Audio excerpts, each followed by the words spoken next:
Hi, this is Trey Passer, and welcome to my review of The Best Man Holiday. It came out 2013. Now, this is not normally the type of movie that I see, but my brother was telling me about this, movie, saying that you got to see this, you got to see it, you got to see this. So I went to see it tonight, and my brother was right. This was a thoroughly enjoyable movie. This is actually a sequel to The Best Man. That was the original movie, I think, called The Best Man, and this one's called The Best Man's Holiday. And I think there was all kinds of reasons why they didn't make a because I think 15 years ago this sequel came out, and I've never seen the original. So, but in the beginning of this movie, they kind of go through the backstory of the characters. So for those who haven't seen it, and let you, give you like a brief synopsis of what happened in the original Best Man movie, so that way you can understand, the characters in this movie. Okay, and let me say the stars of this movie. Of course, you have Taye Diggs, who plays Harper. He's married to Robin, played by Sanaa Lathan. Okay, and then you also have Morris Chestnut, who plays Lance, who's a big time football player. He's on the verge of breaking a rushing record. Okay, he's married to Mia, played by Monica Calhoun. They have 4 lovely kids. Okay, and then you also have Nia Long, who plays Jordan. She's the best friend of Harper, and they went to college together. Okay, and she's going out with a guy named Brian, played by Eddie Cibrian. Okay, and then you also have Harold Purnell. He plays Julian. He's married to Candace, played by Regina Hall. Okay, he used to go out with Shelby, played by Melissa DeSasso. That's the name, I guess. Melissa DeSasso. So they have a history there. He basically dumped her because she's outrageous for Candace. Okay, so basically the movie begins. Well, the basic movie, this is Best Man's Holidays. This takes place around Christmas time, and basically, like I said, you have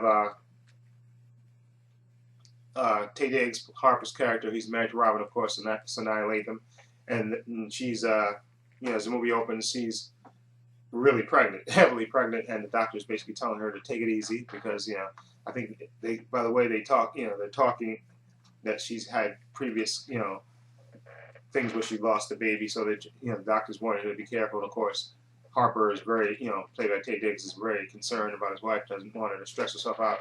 Okay, and then you find out Harper, who's like a best-selling or was a best-selling author, is really struggling to write the next book, and his publisher is basically telling him that this book is crap. You got to write something like he did in the first movie, Unfinished Business. Okay, the book that he wrote in the first movie, that he needs a hit basically. Okay, and he was teaching out of college, and he got fired because of budget cuts, but he hasn't told his wife that.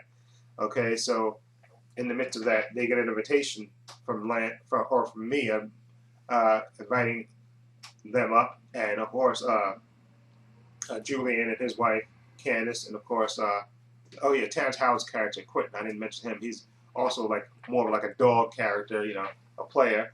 Okay, basically Mia invites all the old friends from the first movie up. Invites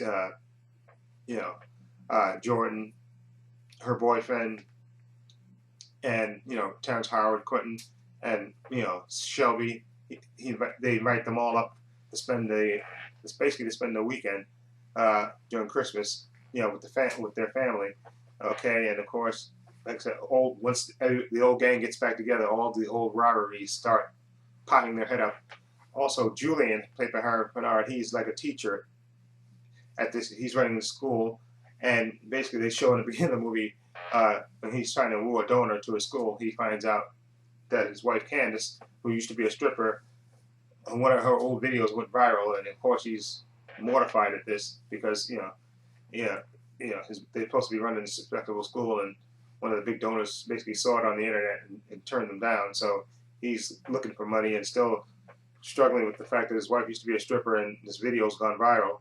But he's going nuts about that. And of course, at the same time, Shelby, who used to go out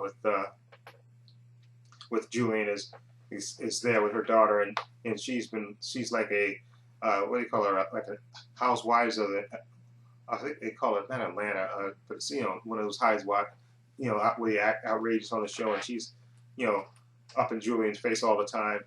okay, causing strikes between him and his wife Candace. And then, like I said, you also have, you know, you have Jordan there, who's basically still flirting with Harper, of course, much to the disdain of his wife Robin. Okay, and then, like I said, you have at the same time you also have a secret that's between Lance and Mia, which I don't want to spoil because that's kind of like the heart of the movie. But basically, this movie's basically about relationships between friends and all the different struggles that they go through, and it's really dramatic and it's romantic and it's very funny as well, and it's also about faith. And I really really enjoyed this movie. It really there's certain parts of the movie that'll have you tearing up. Okay, I found myself tearing up a lot through this movie because just the interpersonal relationships between all the different characters. Like I said, there's history, especially from the first movie. If you watch the first movie, and like I say in the beginning of this movie, they show kind of the backstory and why certain characters feel certain ways about other characters. Okay, without spoiling it. And all the actors, to me, great performances.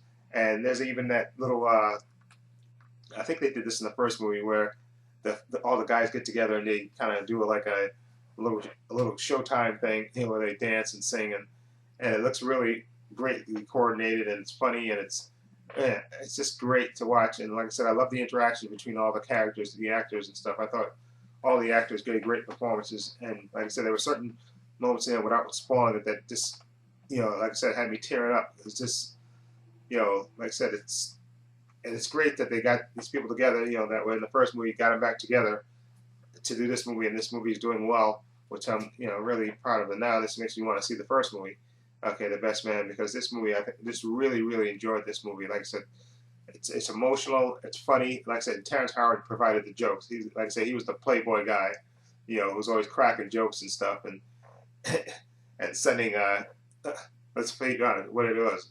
This is minus for sending dick pics. He's like a player and all around comedian and stuff and funny. And like I said, I like the interaction between the couples and stuff, and like I said, a lot of anger, a lot of romance, and a lot of drama, and a lot of faith.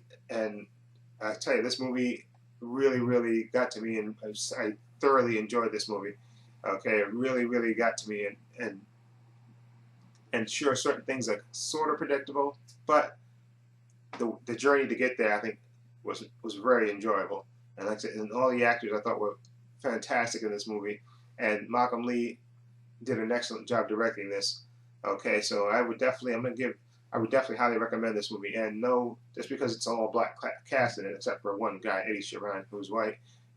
This movie, I think it's just it's anybody can watch this movie and thoroughly enjoy it. It's not a black movie, even though the cast is primarily black in it, but it's a story that could be told to white people, Chinese people, doesn't matter, Italian people, doesn't matter. The story's good, and like I said, and the acting is good, and it's very well written, and I really enjoyed it. So I'm gonna give the Best Man Holiday. So no, I'm gonna give it an 8. I'm gonna give it an 8 because I really really enjoyed it. Like I said, I thought the actors were great in it, and great drama, great, and it touched me too. Like I said, it really, and I know they're gonna make a sequel to this, and thankfully this way we don't have to wait more than 15 years for the sequel. Okay, but this movie is thoroughly enjoyable. I'm gonna give it an 8. That's how much I enjoyed it. Okay, like I said, my brother told me it was good, and and he was right. It was really really good, and I'm glad he recommended it to me because he knows how much I like movies and stuff. So he saw this with his girlfriend, and he told me, he asked me if I saw it, and I said I didn't, and he said you got to go see this. It's really really good, and he was right. So thumbs up to my big brother for telling me to go see this. Anyway, let me know if you've seen Best Man Holiday, what you think of it. Okay, feel free to leave comments down below. And this is Trey Pastor saying so long and take care.